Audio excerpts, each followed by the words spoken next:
Guys, welcome back to my channel. আমি সুজাতা শুরু করছি একটা হ্যাপি মুড নিয়ে, নতুন একটা ব্লগ নিয়ে। তোমরা সবাই কেমন আছো? আশা করি তোমরা সবাই খুব ভালো আছো। তো আমার বার্থডে সেলিব্রেশন আবার হচ্ছে, তো সেই জন্য আবার একটা আমার বার্থডে সেলিব্রেশনের ব্লগ নিয়ে চলে এসেছি। তো অবশ্যই আজকের দিনটা তো তোমাদের সাথে শেয়ার করতেই হবে, যেহেতু মামনি আর মৌমিতার সাথে বার্থডে সেলিব্রেশনটা হচ্ছে, তাহলে তো শেয়ার করতেই হবে। তো আমাদের প্ল্যান ছিল যে আমরা সব যে তিনজন বান্ধবী মিলে একসাথে ডিনার করব। তো অফিস থেকে ছুটি হওয়ার পর আমরা দেখতেই পাচ্ছ যে আমি আর মৌমিতা অফিস থেকে বেরোনোর পর অ্যাকচুয়ালি মামনির অফিসের সামনে আমরা অনেকক্ষণ ওয়েট করছিলাম। ওর ছুটি হলো, তারপরে আমরা ওখান থেকে বের হয়ে আমরা তিনজন মিলে টোটো করে চলে আসছি হচ্ছে তানিয়াজে। তো আজকে তিনজন মিলেই আমাদের তানিয়াজে ডিনার হবে, আর আমরা অনেক মজা করব, আর এগেইন আমার বার্থডে সেলিব্রেশন হবে। ব্যাস, তারপরে এই দেখো আমরা তানিয়াজের সামনে পৌঁছে গেছি, আর আমরা তানিয়াজের ভিতরে এন্টার করছি। তানিয়াজে এর আগে আমি দুবার এসেছি, অভিজিতের সাথে একবার দিওয়ালিতে এসেছি, সেটা ফার্স্ট টাইম। আর আমার বিয়ের পর প্রথম যে বার্থডেটা হয় সেখানে, সেই বার্থডেতে মামনি, বাবু, আমি, অভিজিৎ সবাই মিলে ডিনার করতে এসেছিলাম তানিয়াজে। তো হচ্ছে এই যে তানিয়াজের ভিতরে এই যে রিসেপশানে ঢোকার পর ওনাদের সাথে কথা বলে আমরা হচ্ছে রেস্টুরেন্টে চলে যাই। এটা হোটেল কাম রেস্টুরেন্ট, উপরে হোটেল রয়েছে থাকার জন্য, আর হচ্ছে সেকেন্ড ফ্লোরে হচ্ছে রেস্টুরেন্ট রয়েছে। তো আমরা এই যে পৌঁছে যাই। অ্যাকচুয়ালি কি বলো তো, অফিস থেকে বের হলে না, মানে একটা রিফ্রেশ যে একটা মুড হয়, একটা একদম ফ্রেশ মুড, সেই মুডটা থাকে না, যেহেতু সারাদিনের অনেক টায়ার্ডনেস থাকে। তো ওইটা একটা কোথাও গিয়ে একটা ফেসের মধ্যে থেকেই যায় যে হ্যাঁ, সারাদিনের অনেকটা টায়ার্ডনেস থেকেই যায়। তো তারপরে এই দেখো আমরা এখানে ভিতরে ঢুকছি, এটা একদম ভিতরে ঢোকার রাস্তা। আর এখানে দেখতেই পাচ্ছ যে ঢুকেই অনেক শিল্পাঞ্জি দেখতে পাচ্ছি, আর হরিণ দেখতে পাচ্ছি, তারপরে ছোটা ভীম দেখতে পাচ্ছি। মানে এই ডেকোরেশনটা খুবই সুন্দর। ভিতরটা মনে হবে একদম জঙ্গলে চলে আসছি, যেখানে সমস্ত কিছু দেখতে পাবো। সাপ দেখতে পাবো, তারপরে কাঠবিড়ালি দেখতে পাবো, অনেক রকমের পাখি দেখতে পাবো, সমস্ত কিছু এইখানে দেখতে পাবো। তো এই জন্য আমার রেস্টুরেন্টটা ভালোই লাগে, মানে একদম ডিফারেন্ট, অন্যান্য রেস্টুরেন্টের থেকে একদম আলাদা। তো এই আর এখানকার খাওয়া দাওয়ারও ভালো। আমি এখানকার খাওয়া দাওয়ার খেয়েছি, বললাম এর আগেও দুবার খেয়েছি। তো এখানকার খাওয়া দাওয়াও ভালো, আর প্রাইসও একদম ঠিকঠাক। তো তারপরে আমরা ওখানে গেছি, ওখানে গিয়ে বলছিলাম ওদেরকে দেখ কী অর্ডার করবি। তো ওরা বলছিল না তুই দেখ। তো ওদেরকে বলছিলাম, আর এদের দুইজনকে দেখতে পাচ্ছ একদম মানে সেম কুর্তি পরে আসছে, সেম বাট ডিফারেন্ট, এরকম একটা ব্যাপার। তো যাই হোক, মানে এদের কুর্তির সেটা একই রকম, ডিজাইনটা অনেকটা একই রকম।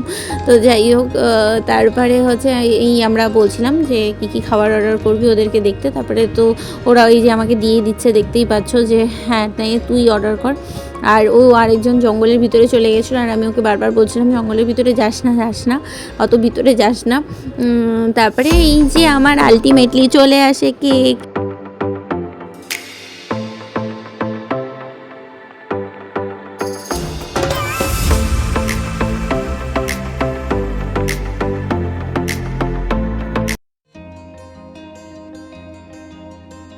এই দেখো, আমি তোমাদেরকে বলেছিলাম না এখানে সমস্ত কিছু দেখতে পারবো, কাঠবিড়ালি, তারপরে সাপ, নানান রকমের পাখি। এই দেখো গাছের মধ্যে হচ্ছে তোমার হচ্ছে হ্যারিকেন ঝুলছে।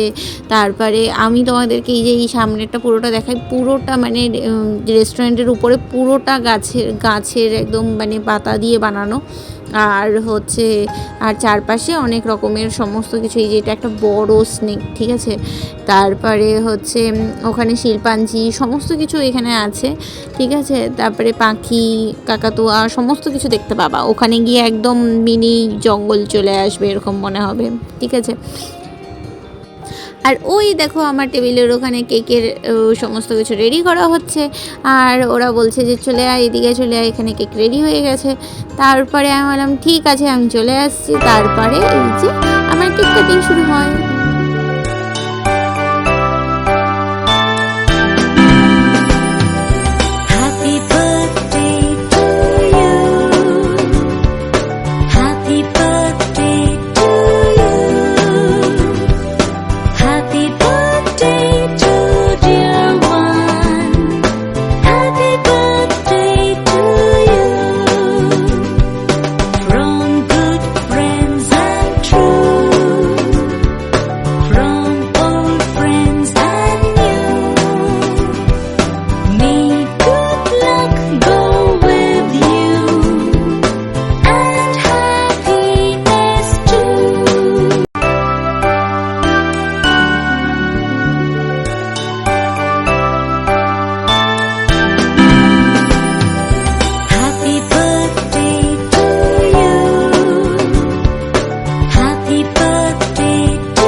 এই যে সমস্ত কেক খাওয়ার পর আমাদের খাওয়ার আলটিমেটলি চলে আসে। খাওয়ারে থাকে হচ্ছে একটা মিক্স চাউমিন থাকে, আর হচ্ছে নান থাকে, একটা চিকেনের আইটেম থাকে, আর ফ্রাইড রাইস থাকে।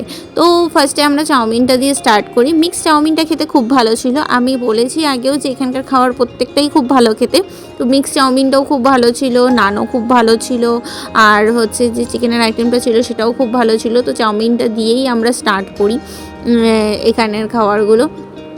আর এই দেখো ফট করে এদের ভিডিও করাতে লজ্জা পাচ্ছে। আমি আবার ওদেরকে বলছিলাম, তোদেরকে দেখে মনে হচ্ছে যে বিয়ে বাড়িতে ভিডিও করতে চলে আসে না, ওই রকম ব্যাপার। তারপরে যাই হোক আমাদের খাওয়া দাওয়া শেষ হয়ে যায়, তারপরে আমরা এখান থেকে বের হয়ে যাই। আর যেহেতু সেদিনকে একটু বৃষ্টিও পড়ছিল, তো সেদিনকে সেই জন্য একটু রাস্তাঘাট ফাঁকা হয়ে যাচ্ছিলো, সেই জন্য তাড়াতাড়ি বেরোনোর একটা ব্যাপার ছিল। আর সেই জন্য রিলস কিন্তু এবার একদম বানাইনি, আমার বার্থডে বলে আমি কোনো রিলস বানাইনি, ওদেরকে একদম অত্যাচার করিনি। এই দেখো আলটিমেটলি বের হয়ে যাই আমরা। তো আজকের ব্লগটা আমি এখানেই শেষ করছি। যদি কিছু ভালো লেগে থাকে তাহলে প্লিজ লাইক কমেন্ট শেয়ার করো, আর মনে করে চ্যানেলটা সাবস্ক্রাইব করে দিও যারা ইউটিউব থেকে দেখছো, আর ফেসবুক থেকে দেখলে পেজটা প্লিজ ফলো করে দিও। Tata, bye bye and take care.